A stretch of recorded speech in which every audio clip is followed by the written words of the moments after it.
Mereka itu mengumpulkan data, melakukan observasi, jadi mereka bisa menyimpulkan bahwa sosiologi itu seperti ini. Teoritis menjelaskan fenomena sosial melalui teori-teori. Yang seperti empiris tadi, dia menjelaskan apa yang terjadi di masyarakat dan menyimpulkan dan membuat sebuah teori yang mengatakan bahwa ini sosiologi dan pengertiannya. Yang ketiga ada kumulatif. Pengetahuannya itu terus berkembang dari penelitian sebelumnya. Jadi ilmu sosiologi, jadi sosiologi itu dari tahun ke tahun, dari masa ke masa itu akan berubah. Karena dari tahun ke tahun itu aku mengalami yang namanya perkembangan zaman, dari zaman tradisional ke modern, dari gaya pakaian, gaya rambut dan sebagainya. Yang terakhir itu adalah etis, tidak menilai baik dan buruknya fenomena, tetapi mencoba memahami. Jadi si sosiolog bisa terjadi fenomena di masyarakat, contohnya kemiskinan, ketidaksetaraan dan diskriminasi. Jadi sosiolog ini tidak membedakan antara ini baik, ini buruk, enggak. Mereka hanya memahami dan mengamati kenapa kok bisa terjadi, penyebabnya dan dampaknya ke masyarakat atau ke individu itu apa.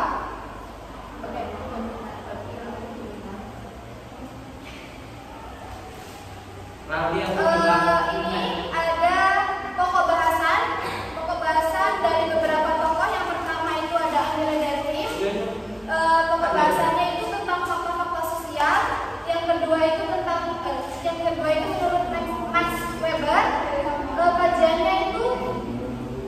Kajiannya pokok bahasannya itu meliputi tindakan masyarakat. Yang ketiga itu ada menurut Wright Mills. Pokok bahasannya itu sosiologi ini hayalan, hanya sebuah hayalan yang terjadi di masyarakat. Yang terakhir ada menurut Peter L. Beger. Pokok bahasannya itu seperti pengungkapan realitas sosial, hanya kejadian-kejadian sosial realitas. Ada para tokoh penting,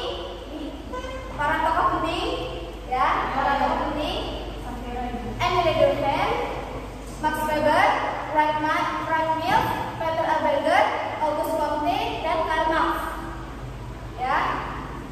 Terus yang selanjutnya ada peran sosiologi. Yang pertama ada memahami bagaimana masyarakat terbentuk, berkembang dan berubah. Seperti yang saya jelaskan awal tadi, bagaimana masyarakat terbentuk, bisa terjadinya stratifikasi sosial. Yang kedua, mengidentifikasi pola-pola sosial dan dampaknya terhadap individu serta kelompok. Yang ketiga, menggali akar permasalahan sosial seperti kemiskinan, ketidaksetaraan dan diskriminasi.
Yang terakhir ada membantu pemecahan masalah sosial.